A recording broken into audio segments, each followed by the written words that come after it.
Today's speaker is Tom Still, who is president of the Wisconsin Technology Council, a nonprofit, bipartisan science and technology policy advisory board to the governor and the legislature. He will discuss the current outlook for economic development in Wisconsin. We look forward to your presentation, Tom, and we have made a contribution to the Rotary International Polio Plus Fund as a way to say thanks for speaking to us today. As we welcome you to the podium, I want to remind you that if time permits questions, and I remind you that we want questions without statements, without commentary, please use one of the audience mics because the program is being recorded. Thank you and welcome, Tom.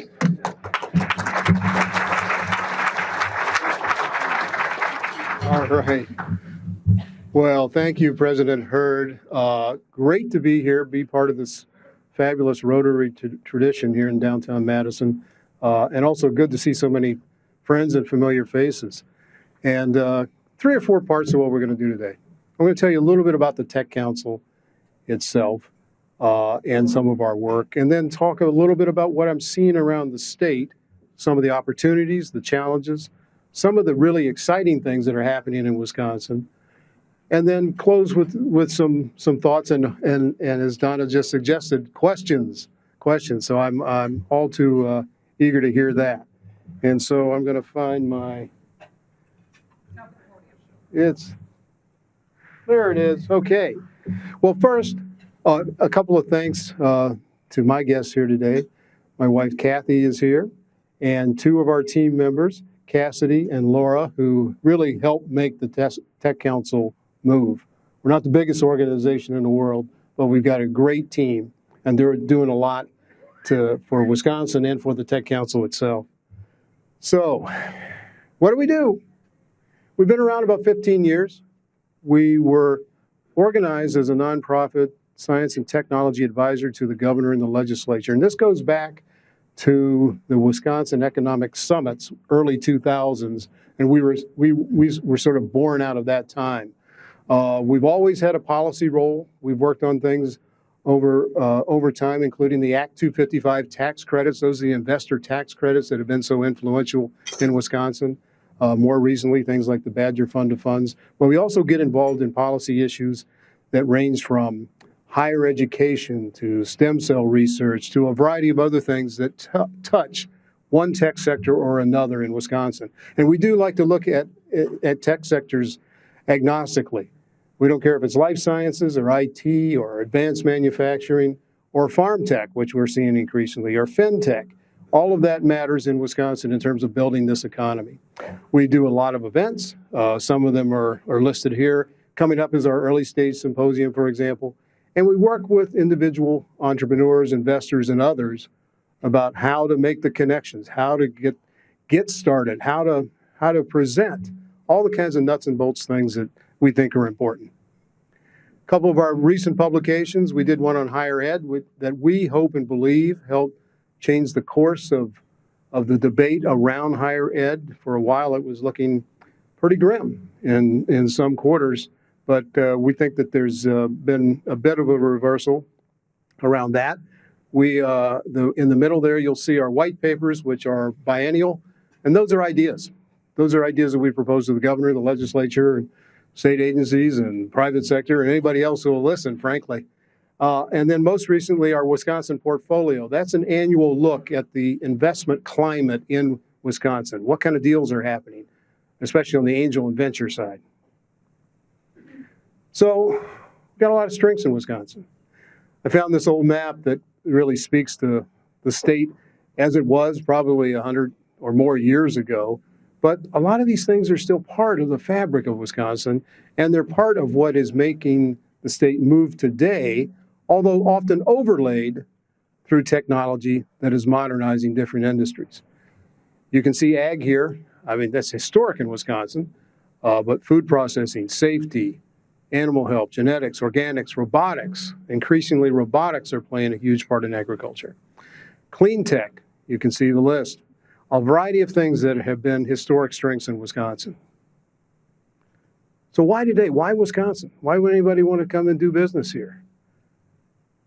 A lot of good reasons I maintain, and I think that they are holding up well and looking better all the time.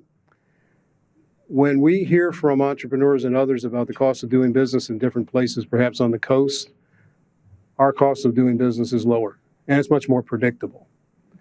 Our core infrastructure remains strong. Sure, we got some challenges right now around roads, but there's still a lot of things in the infrastructure here that are working and working very well, especially around the power grids. Affordable housing. If you live in the Silicon Valley or any place else on the West Coast, hold on to your hats if you're gonna be looking for housing. And that is a significant problem in terms of recruiting people to live in those regions. So we have a leg up there. Our key startup hubs, and Madison is, of course, the lead on that, are on the national radar screen. A few years ago, I couldn't tell you that site selectors were paying much attention to Wisconsin at all, but they are now. Healthcare quality consistently high. That is, when we look at, and we're actually doing a report on this right now, when you look at states surrounding Wisconsin, the healthcare quality is not as high, and the costs are often higher. And so right now, what we're seeing is that ought to be an advantage that can be touted. Water, we have water. We have geographic stability. Ask anybody in Houston or Florida right now about that. Our education quality remains high despite some of the challenges that we've seen of late. Our tax burden is actually decreasing. Sometimes you hear rhetoric that this is a high tax state, but actually right now it is decreasing overall across most sectors. And it's a place that we think is appealing to retirees, people in mid-career, and many millennials alike. It's a place that we, again, think is on the map. Some recent rankings, and I won't go through these, but these are just some examples of how Wisconsin stacks up, and that we know that we're making progress all the time. Now, I'm just going to dive a little bit into angel and venture capital. Last year, 2016, there were 136 angel and venture deals across Wisconsin for a total of $276 million. A big number, not as big as you're going to see on either coast or some of the other really major VC states, but improvement, steady improvement that has happened really since the early 2000s, and then with the onset of the Act 255 law in 2005.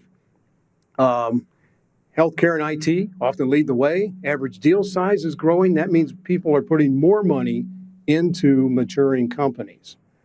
Not just those that are right out of the chute, but companies that are gaining traction. The larger share of follow-on deals, meaning second rounds. More women-led and owned businesses are getting funding. We're actually a percentage point or so ahead of the U.S. average on that. And our Act 255 tax credits continue to be a model for other states. They've been duplicated outright in some states. And so they work well because they're kind of efficiently managed. They're easy to understand. Investors can know how to take advantage of it. And increasingly, most companies know that they ought to be applying for that because it turns out to be a good housekeeping seal of approval. And Madison continues to be the most active area in the state by far, but we're seeing more. This week alone, we're the Wisconsin Tech Council. That means we're around the state. And so Cassidy and I and others in our team, we were in different places. We're seeing Milwaukee, Menominee yesterday, Stevens Point maybe later today. So we're seeing good signs of things that are going on around the state. By the way, this is just a sample of some of the logos of who's investing in Wisconsin. When we started what was then called our Wisconsin Angel Network, it could have met in the phone booth. There aren't any phone booths anymore, but we're there. It could have met in one. And today we have about 40 different entities that are part of that, from angel networks to corporate investors, which is a big trend, to VCs and just small funds. So that landscape is getting healthier. Trade, if you look there, we're that little dot in North America. It's a big world. We're a fraction of the world economy, and we can't possibly consume everything that we produce here or in the United States alone. So trade is a big part of what's going on in Wisconsin right now, and it needs to continue to be a part of that fabric because we have to export in order to remain prosperous. And that's true for tech companies of all varieties as well as those in some more traditional lines. As I mentioned, I get around a lot. We're a state of mid-sized cities. Sure, Milwaukee is 31st or so in the country in terms of population. Madison is in the 80s. But at the end of the day, there are a lot of cities that are of mid-size, and they're important and vital to the economy because cities really are where most economic output comes from. At the end of the day, that's where it comes from. And increasingly, we're seeing that that the mid-sized cities in Wisconsin are getting stronger. There's a book cover there, Bowling Alone, by Robert Putnam. Robert Putnam is a Harvard professor, and he wrote about associations in the United States and were we becoming a nation that bowls alone versus forming associations, which we did historically. We did it from the time of Alexis de Tocqueville in the 1830s when he came over and wrote about the United States. We're seeing that that's not happening. That the forming of associations and the kinds of partnerships that are necessary is continuing in America, but also in Wisconsin. And so these are some of the partners that often play in on that. Business and trade associations like us, regional economic development groups, higher ed, all important. A very big part of the Foxconn deal that just got signed this week. K-12s, government itself and other institutions such as healthcare are all a big part of that. Some examples of places where we get to go and we have the pleasure of seeing some of the prosperity. Downtown Eau Claire has really come roaring back. Zach Homestead, who started Jamf Software, college kid at the time, 2 guys in a basement, classic story, now about 800 employees. 8 different offices around the world. They have really done a lot to add to the rebirth of downtown Eau Claire. There's Zach, and he was told many times, "You're not going to find software talent in Eau Claire. Are you crazy?"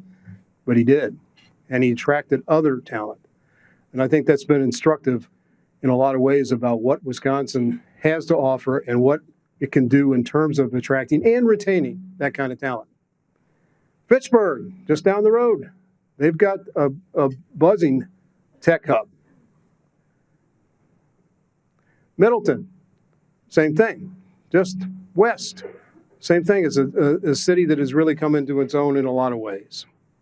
La Crosse, if you were on the riverfront in La Crosse a few, 10, 15 years ago, you would have thought it was really run down. Now it has changed entirely, and in large part due to the efforts of Don Weber and Logistics Health Incorporated, which has about 2,000 employees in La Crosse today and has completely transformed that riverfront area. It's a beautiful, beautiful spot now. Beloit has had its troubles historically, especially as manufacturing started to ebb.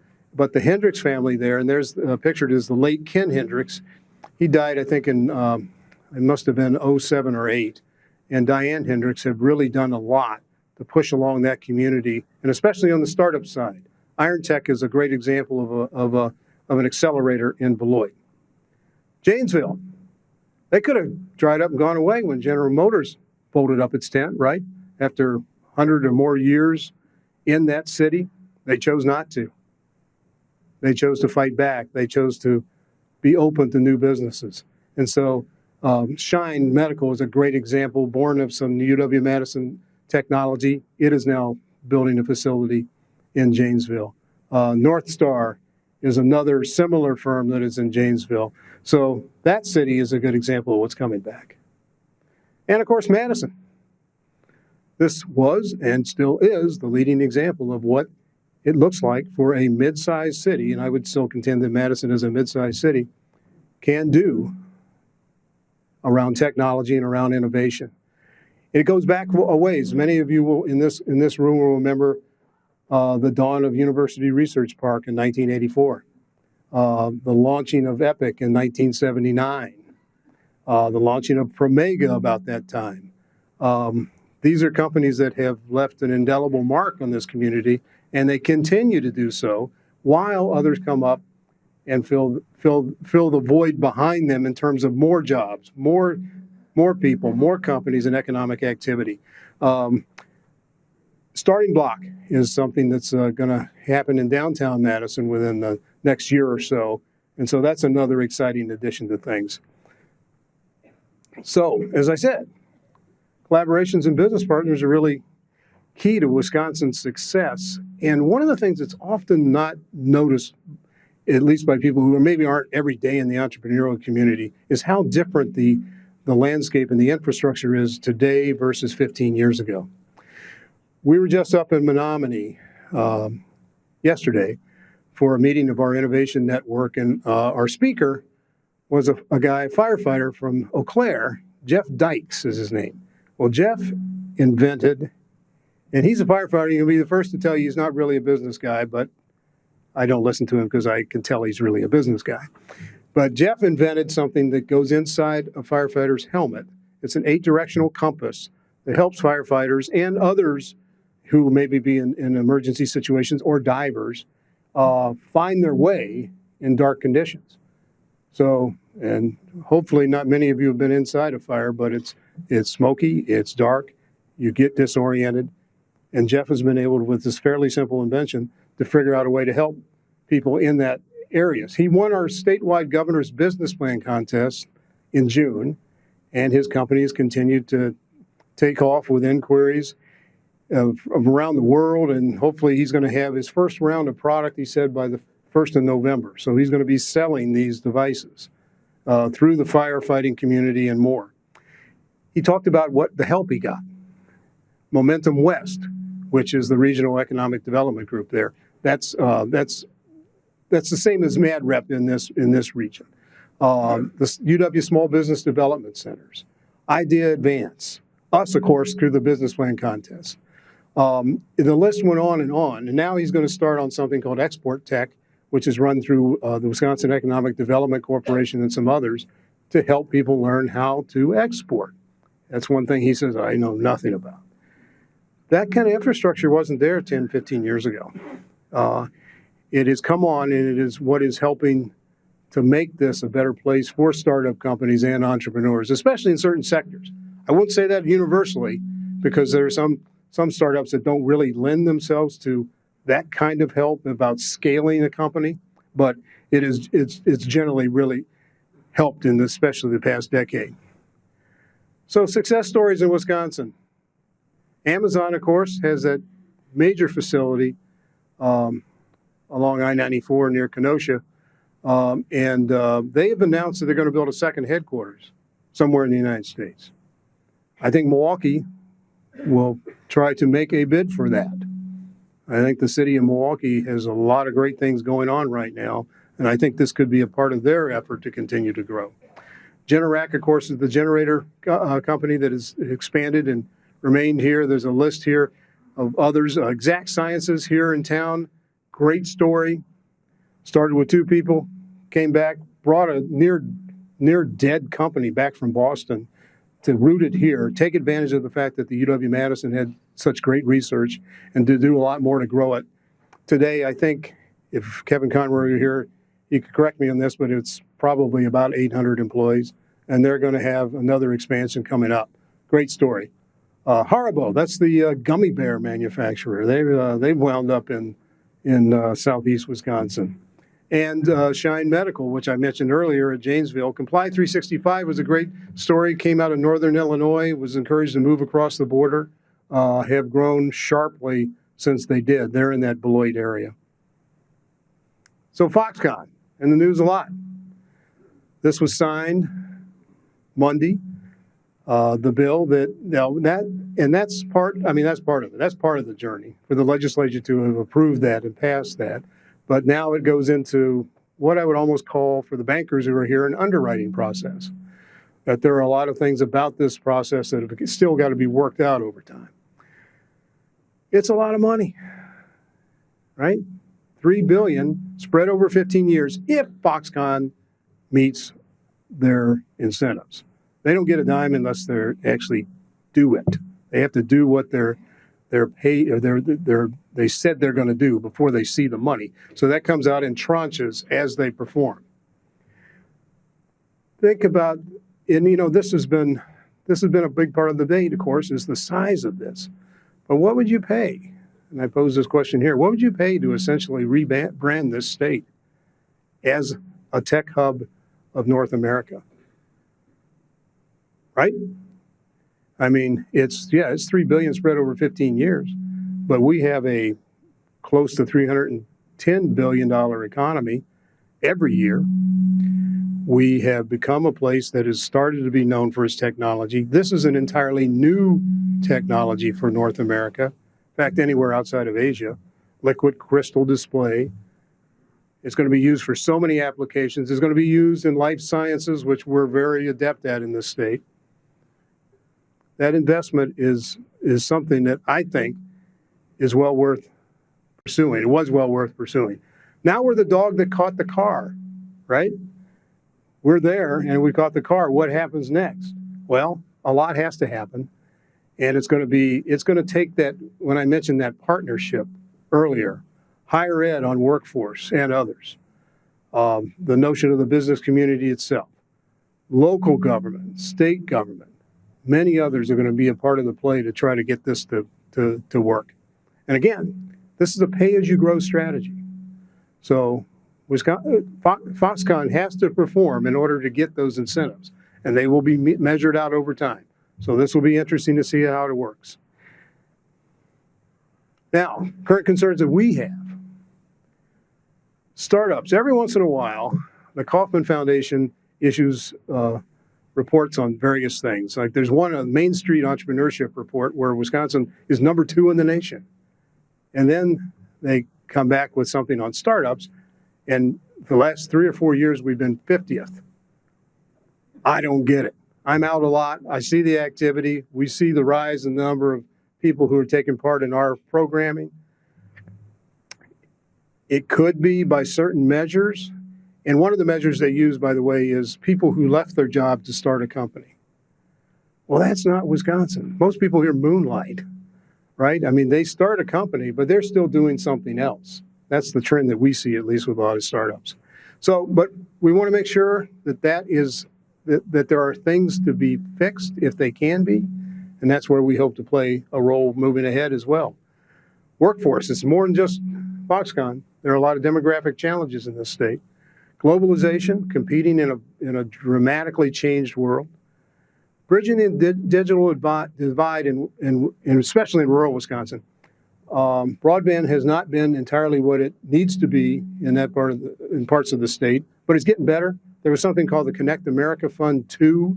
The amount of dollars that have come back to Wisconsin on that are second only to California. So there's one that I think we're going to see some improvement rapidly. Higher education funding. That has to stabilize before we start eating our seed corn and get better, because that's where talent is going to be produced. Sure, there are ways that you can reform higher ed, and that's happening as we speak, but that's going to happen for us to attract and retain people. And then defending research, that's something we've done over time, whether it was stem cell research or fetal tissue research. We want to make sure that our researchers have the best chance to do what they do best. This I mentioned, this is a conference we have coming up at Monona Terrace in November. About 45 different companies will present. So if you want to come see some of the latest and greatest startups, that'll be there. And in closing, I want to thank Ron Luskin for starting that process of getting me invited here today, and Paul Fanlin for not starting the process of getting me uninvited by talking about stories from when we were sharing a dorm together at Drake University. So thank you, Paul. Thank you all.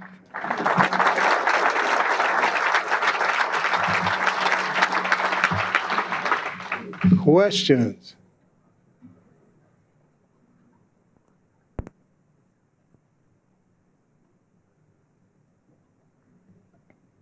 Mike? Thank you for speaking to us today. Hi, Tom. Hi. Oh, there we are. Okay. Sometimes I worry Wisconsin economy is not as resilient as it could be. Mm-hmm. Some of our community leaders look backwards.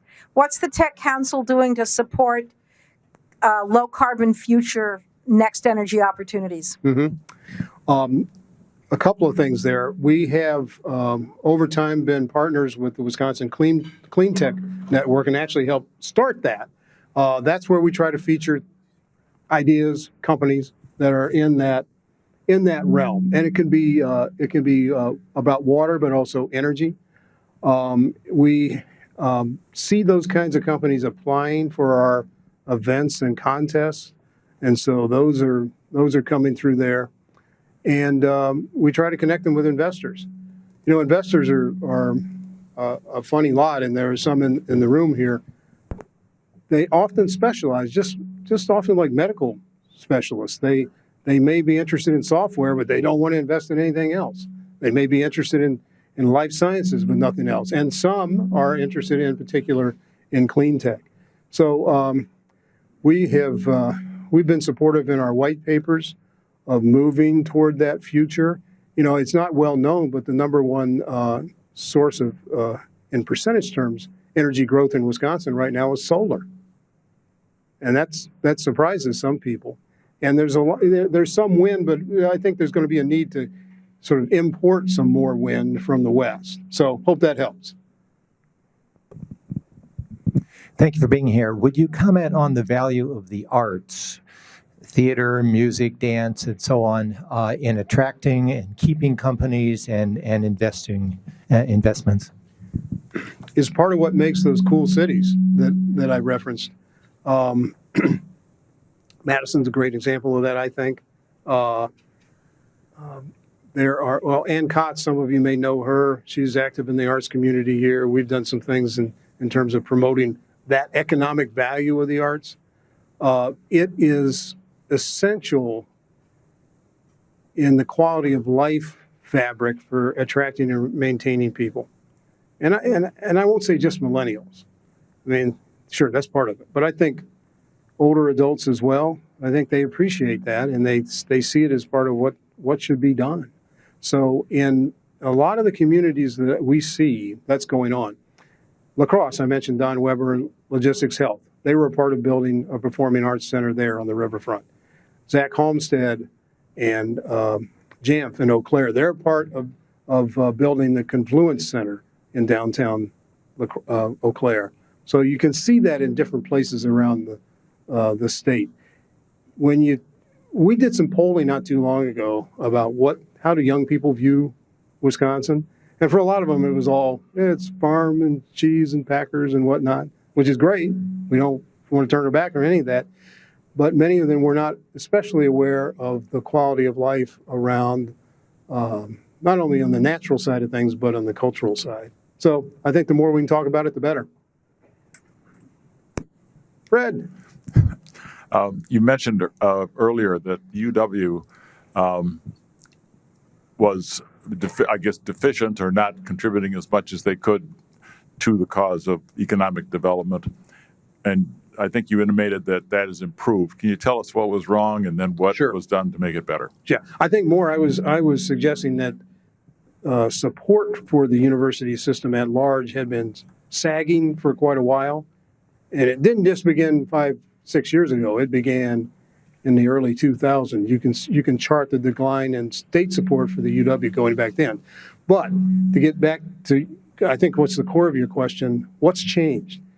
I think the UW system is becoming much more responsive, much more quick on its feet, nimble in terms of trying to produce grads who are ready for whatever the changing economy brings. And the economy is changing so rapidly, and it will continue to do so. Robotics and artificial intelligence are going to continue to redefine almost everything. Most of the jobs that we see around here today may be gone, and a number of jobs that we can't imagine will be here 15 years from now. So I think they have borrowed a page from the technical colleges, who have historically been more nimble, more quick on their feet in terms of how to prepare workers for tomorrow. I've seen that from the top down. I've seen it with some of the attitudes with the Board of Regents, and I know you once served. I've seen that with President Crosse. I think I've seen it with just about every chancellor I can name around the state, who they get it. They get that their campuses are often the hub of economic development, if not workforce development, in their respective regions. The ivory tower is starting to give way to a really more inclusive partnership, especially with business. Ron. Thank you for being here, Tom. Yeah. So I was a little bit disheartened that you didn't have a slide dedicated to Milwaukee. I lived there for about 25 years before I came to Madison 12 years ago. And, there's a theory that some people postulated about so goes Milwaukee, so goes Wisconsin. Mm-hmm. And you look at neighboring states, Minneapolis, Indianapolis, Des Moines. So maybe you could spend a little bit more time, because as I go back there about 6 times a year, there seems to be a good transformation going on, particularly in the downtown area, driven a lot by Northwestern Mutual, the Bucks, and Mayor Norquist years ago when he had the foresight to tear down a freeway stub. Mm-hmm. Good. Yeah, I mean, I could have probably thrown many other slides up there. And in a way, the Foxconn conversation about Southeast Wisconsin, that's Milwaukee. Because, the site that's going to be their main site in Southeast Wisconsin is no more than about, I'm going to guess, 20 to 24 miles from downtown. So I think a lot of the workforce is going to come out of Milwaukee. One of our innovation network, as you know, meets there. And our speaker just the other day was Mike Lovell, the new president of Marquette University, formerly the chancellor at UW Milwaukee. He's done great things at both of those places to help, I think, pull together the academic community, the business community, and others around what is the future of Milwaukee? What is the potential for that great city? And it is a great city. It's had its struggles, and there's no doubt. And there's some metrics that you can look at in Milwaukee, especially on kind of almost the social side, that can be a bit depressing. But at the same time, it is still a hub for Wisconsin and a gateway to Wisconsin. So I'm encouraged by what I see in Milwaukee. Some of the things we look at are entries into our business plan contests, number of startups, number of investment dollars. That's all been rising in Milwaukee. So, yeah, I don't want to leave you thinking I'm disheartened about Milwaukee at all, because I think it is key to Wisconsin's future. And it's a big city. I was speaking mostly about mid-sized cities, but it's a big city that's got a potential to do a lot more. Yes. Hi, James. Hey, Tom. How's it going? Good. So you talked about one of our assets for our state is water and the supply of water. Can you sort of tell us why that is so important, but then also talk about, or maybe not, how you sort of juxtapose that to the threats to water, Waukesha running out of water and trying to pipe from the Great Lakes, problems with the sands area, problems with mining, problems with phosphorus in our own lakes, salt going into the aquifer, and nitrogen. And then how we have lots of water, but we've got a lot of threats, and why it's important to manufacturing and other areas. Yeah, it's important, I think, well, not only to manufacturing for a lot of reasons that are historic, but also the tech industry in terms of some of the processing that could take place there, especially around IT and electronic equipment. The advantage we have is we still have a lot of it. And if you go to some states, I have to believe that at some point there are serious issues that crimp their growth. And as you correctly noted, our challenges are there are spot shortages in some places. Waukesha is a great example. There are areas of the state where sort of heavy farming has had its toll over time, and it doesn't take a scientist to know that after a while of intense animal agriculture over an aquifer, some bad things can happen. So I really hope that we can continue to, as a state, market water as a commodity. That is something we have and others don't, but also that we're very mindful about protecting it. By the way, the Water Council in Milwaukee is a great example of that, about implementing technologies and strategies around protecting water in Wisconsin or anywhere. The UW-Milwaukee has its Clean Water Institute, which I think is the only graduate level study of Center for Clean Water in the country, if I'm correct, James. That's good. I mean, there are so many companies in that region that are tied to water. The more we can talk about it, research it, and act on it, the better. Yes, sir. Hi, thanks. New York Times ran an article just this morning on Foxconn and pointed out that one of the reasons it failed to live up to the expectations, specifically in Brazil and Mexico, was because the supply chain that is very robustly developed in China did not exist in those other countries. What's the plan? How robust is that supply chain here around southeast Wisconsin? And what's the plan to build it up if it's not there now? Yeah, great question. Ultimately, the biggest benefit of Foxconn in Wisconsin, and most of you know the figures, they've been roundly discussed, 13,000 direct employees over time, maybe twice that in indirect, which means essentially the supply chain. Wisconsin is already a leading manufacturer of electromedical equipment, other electronic equipment, health imaging equipment. And so those are all things that are kind of in that wheelhouse for Foxconn. I suspect it will quickly attract a glass making plant, because for an LCD plant, you got to have glass, right? And so that's probably one thing that's going to happen soon. We have a wealth of original equipment manufacturers in Wisconsin. This is still the third, depends on the year, but third largest or second largest state for manufacturing per capita in the United States. We have a great manufacturing tradition here. We know how to make things, and they can be made for a variety of different major companies because they're accustomed to working in that original equipment manufacturing mode. The plan, I think, honestly, is probably still being developed in terms of how to build out that supply chain. Some of it's going to happen organically, but some of it's going to just take some time, I know. But if you look at companies like Oshkosh Corporation, about 600 suppliers in Wisconsin. Anytime we do a heat map that even looks at just some selected startups, you'll see that they're buying supplies, equipment, whatever, services from other places around Wisconsin. Eric Iverson, the new managing director at Wharf, he talked about that in one of our recent meetings and put up a slide just showing 3 companies, and there were about 22 counties represented on those 3 startups alone. When you look at the power of research within our academic institutions, not all that money winds up at the UW-Madison or other institutions. It's spent across the state. And in one of our reports, we had a heat map that showed how the upper Midwest and Wisconsin in particular was the center of that. So it will grow. Foxconn has had, I can't tell you how many people going around the state and beginning that process of meeting with potential suppliers. So it's underway.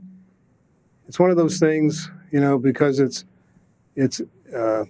the economy and there'll be some competition for that. It's hard to know the plan per se, but they know that Wisconsin has what it takes to be successful here.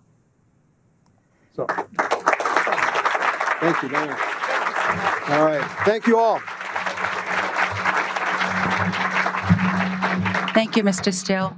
We are adjourned. Have a great rest of the week.